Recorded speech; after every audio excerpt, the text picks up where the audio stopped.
Are you a leader, manager, entrepreneur, business owner, or knowledge worker? Are you leading people or wondering how to be a better leader in your own life and work? If you are, then you can be experimenting better. Welcome to The Experimental Leader, a podcast that takes a look at the ways leaders are experimenting in their own work. Hosted by Melanie Parrish, we dive into real-life conversations about how people might be using a scientist's mindset and experimenting in their work.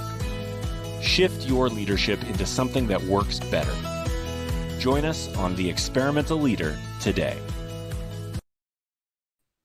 Hey, everybody. I am so excited to be here with you live today. I'm Melanie Parrish, and we're doing all sorts of new and exciting things in our business.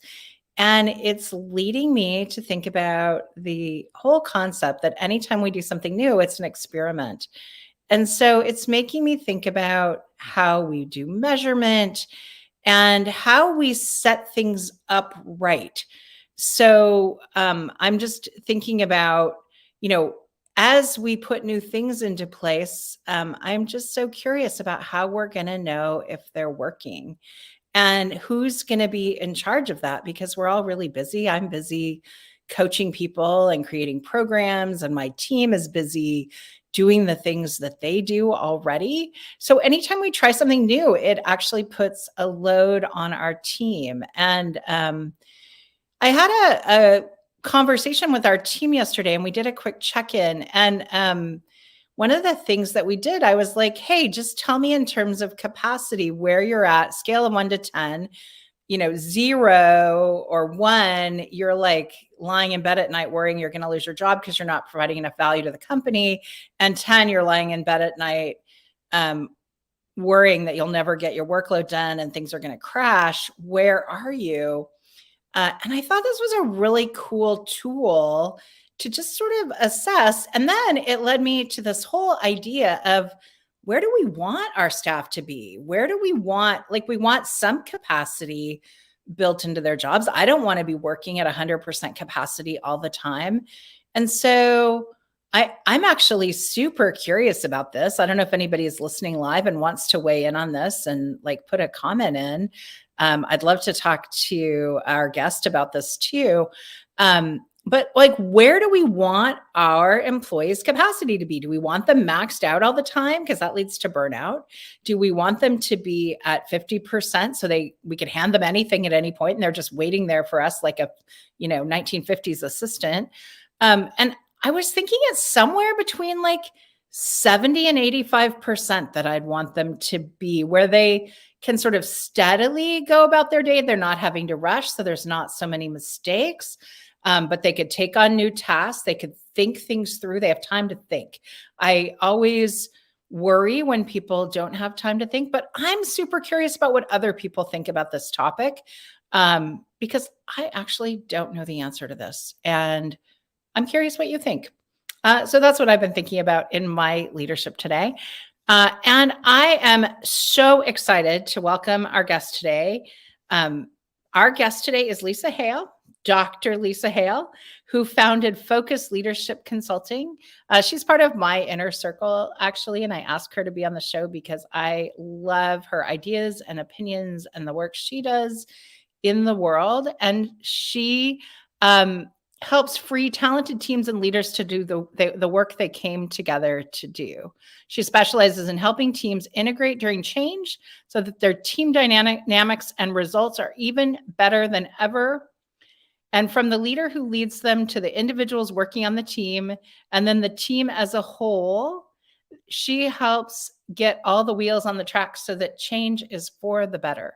She's coached over 10,000 hours with more than 2 decades of experience, and she works on coaching senior leaders and senior leadership teams.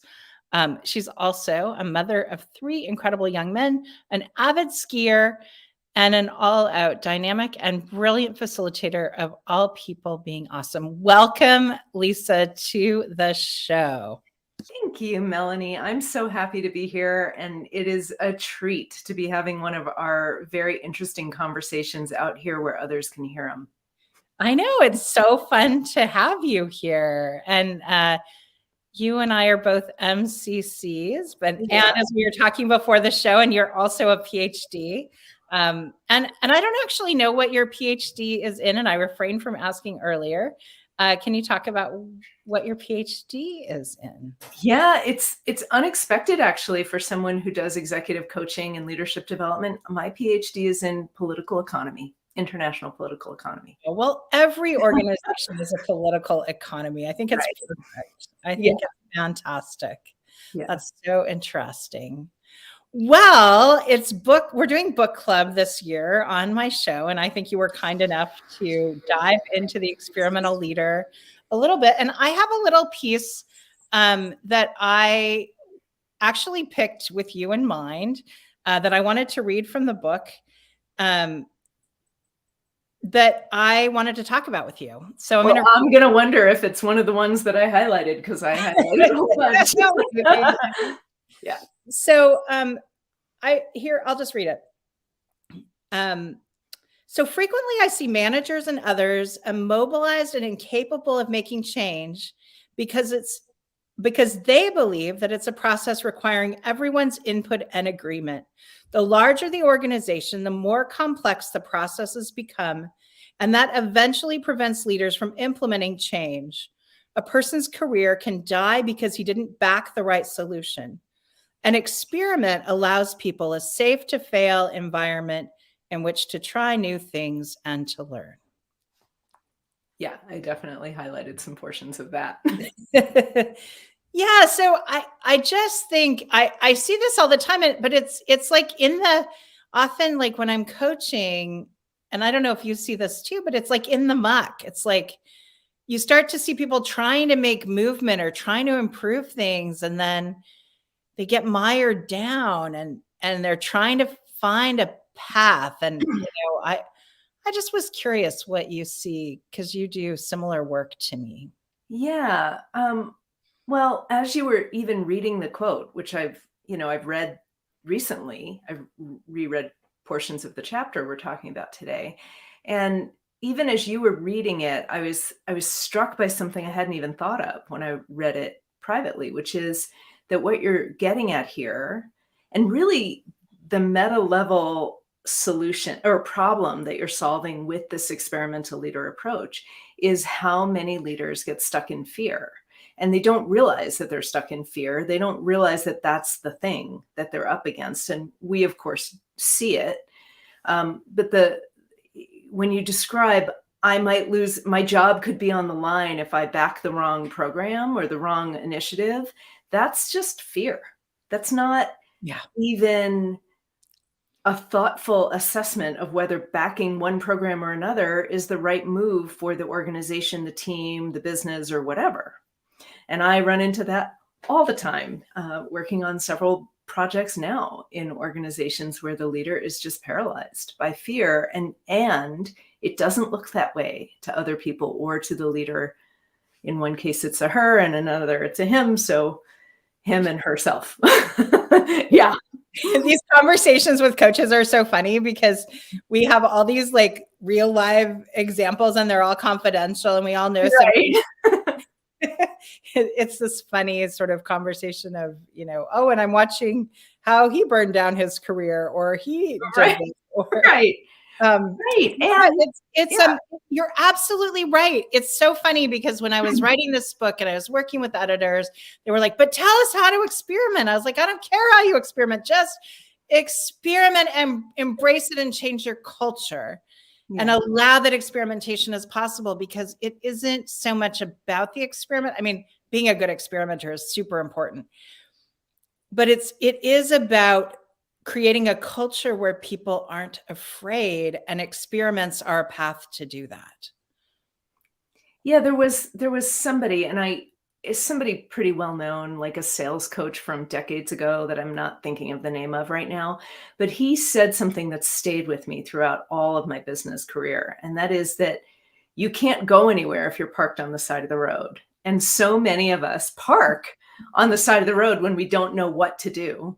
We think it's better to just pull over and then look at the map. I have a client actually who's been for many, many years spinning around in the same traffic circle, not sure which of the many opportunities she has in front of her she should take. And she's really one of those friends that I coach on the side because I can't help myself. She's not actually one of my clients. And so there's a limit to how much I can just smack her around and say, you're parked on the side of the road and you need to make a choice. But more recently, she's been asking me, how do I get unstuck? And I said, you got to do something. Just do something. It doesn't matter which one of the many things you're thinking about you do. Just do one of them. Well, and I think sometimes having someone make a choice to pay us helps them start to do things, because it does. They find it difficult to pay what my fee is or your fee is. Yeah. And then to spin in the traffic circle. Right. And so there is some function to the professional relationship that can help with movement. I used to say the higher my prices got, the better my clients got, because they want real things to happen in their lives. The people that hire me today really want things, big, giant, exciting things to happen in their lives. Right. And it's one of the joys of being at this phase in my career is that I get to work with the most fascinating, lovely, exciting clients now. Whereas, my first years in, I didn't. I mean, they were nice. I had nice clients, but they missed appointments and they didn't do their homework and they didn't move. They were stuck. Right. I really agree with you. And I know you are someone I really admire in the space of how you constructed your clients and your relationship with your clients. So I appreciate hearing you say that. Yeah. So I mean, that's enough, I think, about experimenting. Thank you for playing. We're doing a book club every week this year, just going through the Experimental Leader book. Just because I love this book. I think the ideas are interesting to continue to talk about, because it is real change that can happen as people adopt these mindsets, as feedback loops open, as ideas are as people have detachment with ideas. So we'll be continuing this all year. So grab a copy. It's on Amazon.ca and Amazon.com. And I don't know where else, Amazon. Whatever, and other big booksellers. So do that. And let's see. Let's talk about you, Lisa. What are you experimenting with in your life and your work right now? Well, I thank you for that question. I loved finding out that of the many things we thought we might talk about today, that you chose the work success and happiness at the same time in the same life topic. There are lots of things I'm experimenting with. And as I was reading your book and thinking about experimentation, I kept asking myself in the background, do I think about these as experiments? Is that really how I experience it? And I realized that I experiment on everything all the time. And so I was really tickled by that remark, actually, that you made. You brought our attention as readers to the idea that we're experimenting in the kitchen, possibly in the bedroom, definitely in our lives, with sports. I mean, part of the reason I love skiing is because I get to play with, how do I take 10 turns in a row on a steep double black mogul run instead of just 3 or whatever it is. And it's exciting and scary and also really fun to just advance the edge of success. So we have to do that in building a life that has happiness and success at the same time also. Yeah. So I'm experimenting with, how do I prioritize all the self-care things that I really have to do and prioritize my business moving forward and the things that I'm writing about. And I'm experimenting with different ways of organizing time and organizing information and spending time with my family. My brother, I just found out, is now critically ill, and which will make, and very likely not to live actually very much longer. And that will make the third family member passing away in this last 8 months. And it's like, how do I experiment with making space for grieving even when I'm really happy? And all of that is just on the table. Just like, what are the things that I want to be playing with and creating and moving forward? And how do we just create little mini experiments around doing that? I just want to say, like, you are a coach who I esteem so highly. And that topic of grief and joy and them sort of existing together, I'm really curious because I've coached while I've been grieving.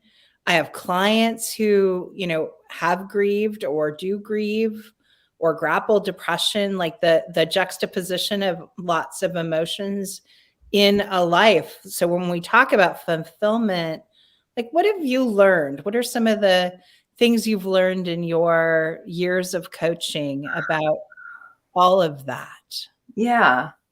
Well, a coach who is working with me as my coach, who I esteem so highly, wink, wink, is it recently brought me through a process of really deeply letting whatever feelings I'm feeling be felt. And I love the idea of really high performing people having coaches during whatever they're going through. I actually think that the most high performing people sort of always have a coach. I know I always have at least one coach, sometimes more than one. And I know that I'm a better coach because of it. So coaching is just the kind of thing that people who really want to create a spectacular experience of their life just take on, like we take on going to the dentist. It's just a thing that we keep in our pocket, I think. And this coach helped me experience the depth of really intense feelings without feeling like it was going to go off the rails. And I think that's what a lot of people worry about, especially when they're busy with stuff and they're generally pretty happy with their life. It doesn't feel that appealing to go into the poignant and intense and painful or just high intensity feelings that we all have. But when we don't do it, we actually cost ourselves in joy and freedom and creativity and innovation because we are occupying big chunks of our energy internally, keeping those feelings at bay.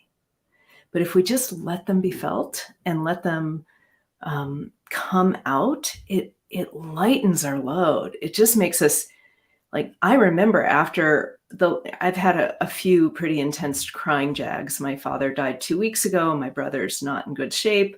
My sister died in April. And just the last few days, I've had quite a few of those intense moments. And for hours before the crying happened, I felt sort of stuck and like I wasn't getting much done. And then I had these crying moments. I did it in the company of someone I was able to have an intimate conversation with. And immediately afterward, I got like a whole day's worth of stuff done in about 90 minutes because I just felt I had more access, more freedom and available access to my own energy and creativity and what's in there, the spark.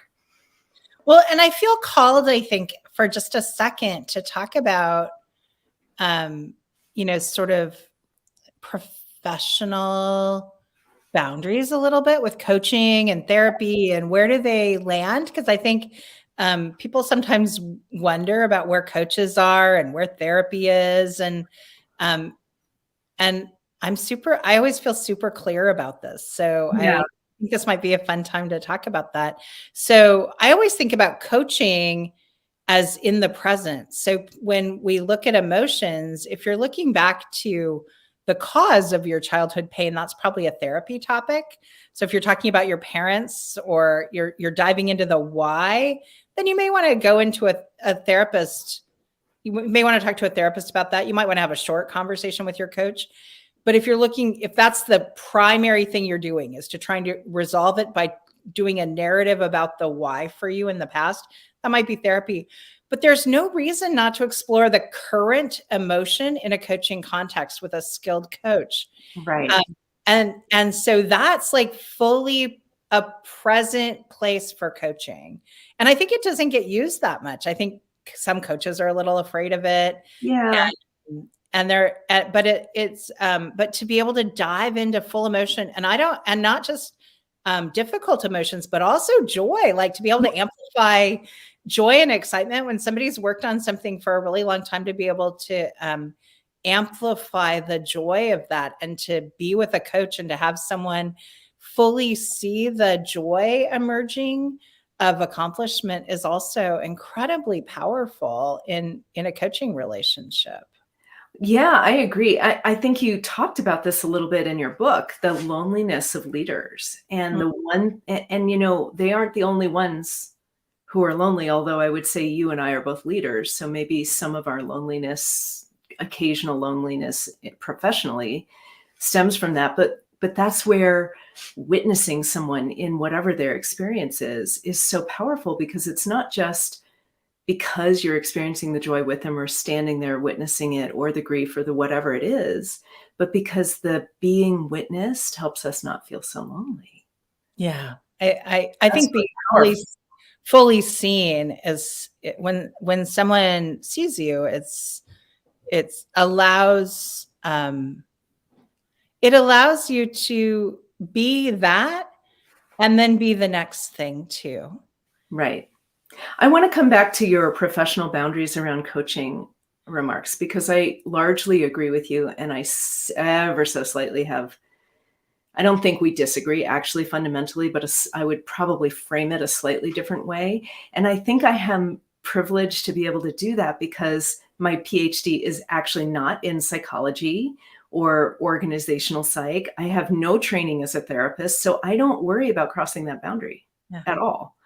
I mean, I know what the ethics are, and it starts to feel out of alignment with my professional self if we're spending too much time in what I would call a psychological loop.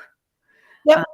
So I think that's where we really agree. And I think so much of our current stuckness can sometimes have its roots in conditioning we've experienced in other places in our life. And I think I don't actually start most sessions or most engagements with people exploring that. But if it's coming up over and over again, like a really powerful, educated, confident, talented person who just keeps not setting boundaries, for example, and by the way, that's a real case.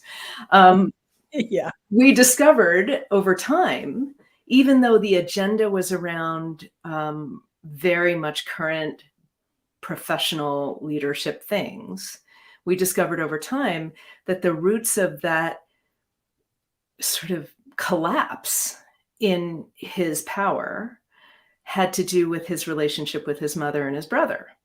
And so we did have to spend a couple of sessions diving into that. And it wasn't like a teary therapy session. It was just what did you make up about that kind of thing? And so I think it's important for leaders to know that, those things might come up and we're not going to be afraid of it.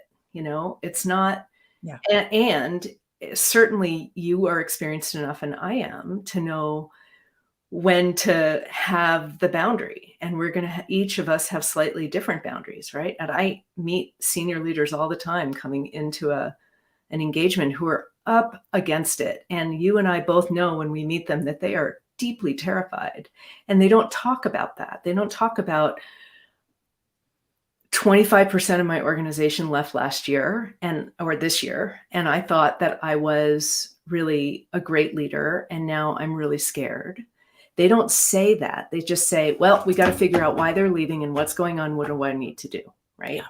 And then we have to help them deal with the fear part too, or they won't be able to do any experiments because they'll be stuck. I remember there was a time, and it's not true now, I don't think, but there was a time in my practice that most of my clients were experiencing panic attacks. Mm. And I didn't know. I didn't have it in my intake. I didn't know that this was a reality for them.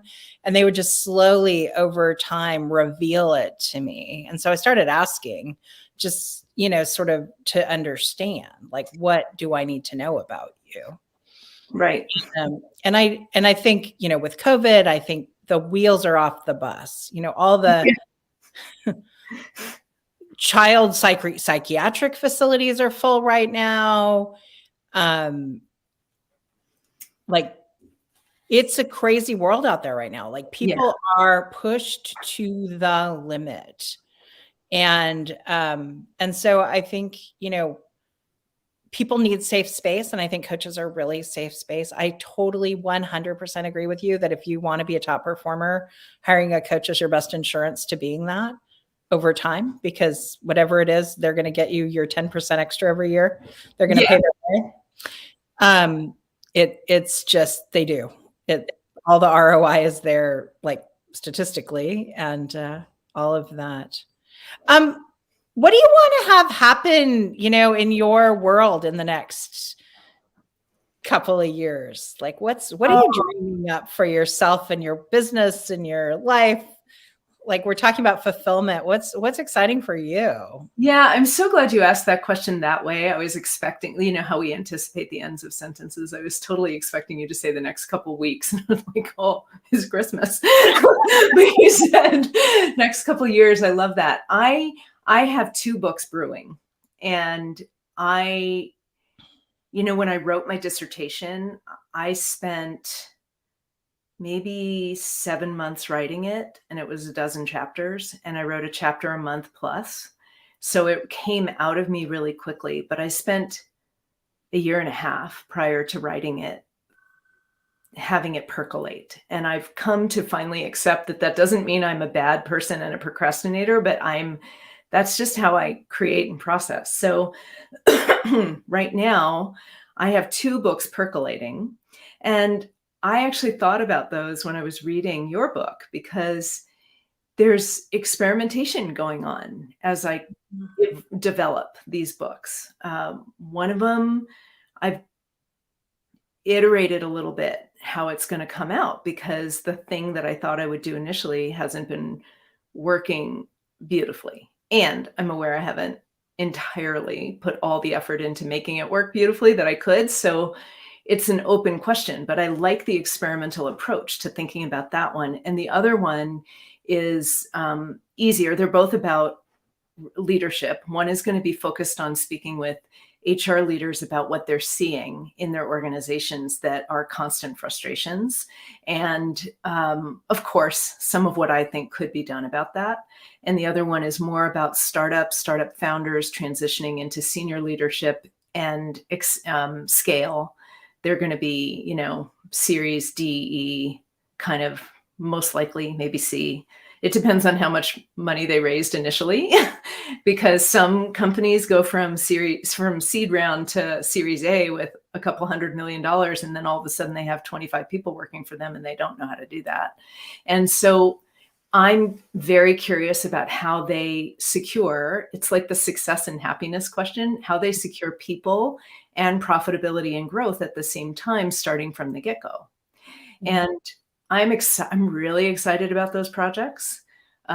So what I want to see in the next couple of years is those 2 books launched and out. And I really enjoy public speaking. I enjoy doing private workshops in companies around these important topics. I actually enjoy that even more than speaking to large audiences. I mean, I like the large audience thing, but it's a bit more performance, and I prefer to interact with the people there and get at what's really going on for them and help them workshop it right then and there. So I love doing that stuff. I've got lots of big work projects very likely unfolding. It turns out I live in Aerospace Alley, and I didn't know that. And I have a number of aerospace clients. And so some cool, fun stuff going on there.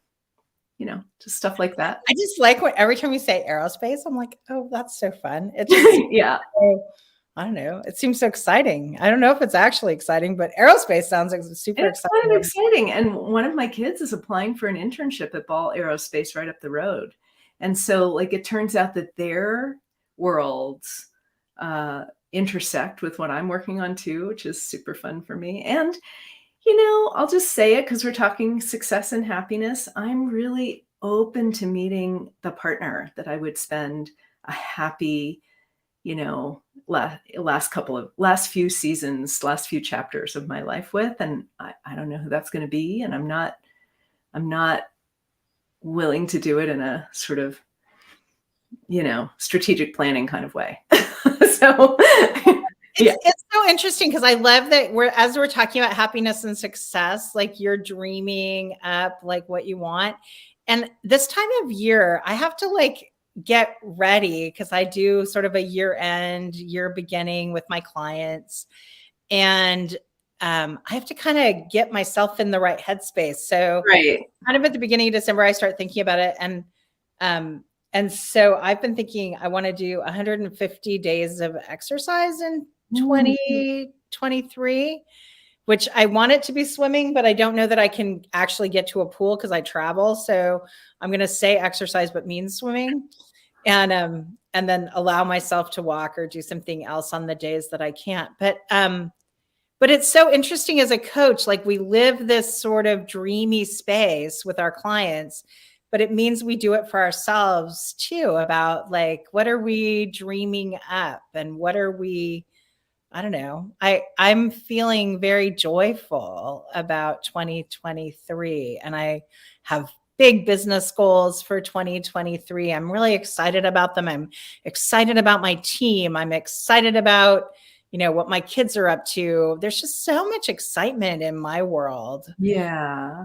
Right now. You have really cool stuff going on. And I do. And then, but it's always framing too, because my kids might leave me and I might be alone and empty nesting and a little bored. And I mean, it could be all sorts of things, but I am feeling quite full of possibility. And it's an interesting occupational hazard of being a coach that we are always sort of setting these sort of big dreams, goals for the future.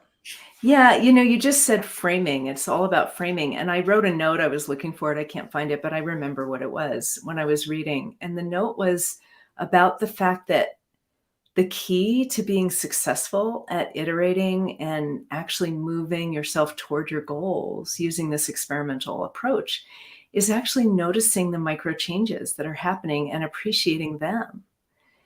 And because so many of our leaders have their eyes so fixed on, we're trying to get to, I don't know, $1.5 billion in revenue instead of 900 million, that they forget to notice that when they get to 910 million, that's indication, or when their growth rate isn't 10%, but it's 11%, that's an indicator that what they're doing is starting to work. Yeah. I see that all the time, that like people exceed their current, but they don't meet goal. And so they're devastated. Right. But they're actually doing an amazing thing. Right. And it's, I don't know. I don't know what I have to say about it other than it bugs me. That's like one of my pet. Well, I can tell you what I have to say about it is I can totally relate. I have done that so often in my life, and it's so great when I'm with my clients and I notice them doing it, because I learn from the conversations I have with them for myself too. I'm really good at appreciating my employees, and I tend to forget to turn the appreciation on myself, but I'm getting better at that. And I really relate when my clients have that same struggle. And usually I say to them, oh, I so do that too. And here's the problem with it. And then we chuckle, and then, hopefully they move forward a little. Where can people find you, Lisa? FocusedLeadershipConsulting.com is my website. I thought it was so easy to spell and see when I designed that was the URL, but it's important to do the past tense of focused. It's focused. So there's that. And then Lisa at focusedleadershipconsulting.com. And I'm on LinkedIn and Twitter and Facebook too. And, not so hard to locate. I'm based in Colorado. It turns out there are a couple of Lisa Hale PhDs around the country, and a few of them are like psychologists, and somebody's a neuroscientist, and you look for the one in Colorado. Well, it has been such a pleasure to have you on my show. Thank you so much for being here. Gosh, super fun to have conversations with you always. And I'm so pleased to have been able to be here. Thank you so much for inviting me. I feel honored, and I wish you a tremendously happy day and happy holiday season. Thanks, and to all your listeners too. Thanks, you too. Yeah. If you're trying to figure out how you can use strategic intents, operational intents, and tactical intents in your own business, take a look at my book, The Experimental Leader. Be a new kind of boss to cultivate an organization of innovators. You can get a copy of that book for $4.95 at book.experimentalleader.com. I want to get this book in your hands so that you can start having a new relationship with your own leadership.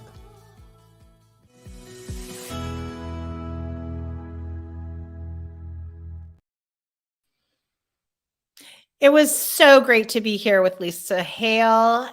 It was amazing to get to hear her thoughts. It's so rare for me to have on-air conversations with other master certified coaches.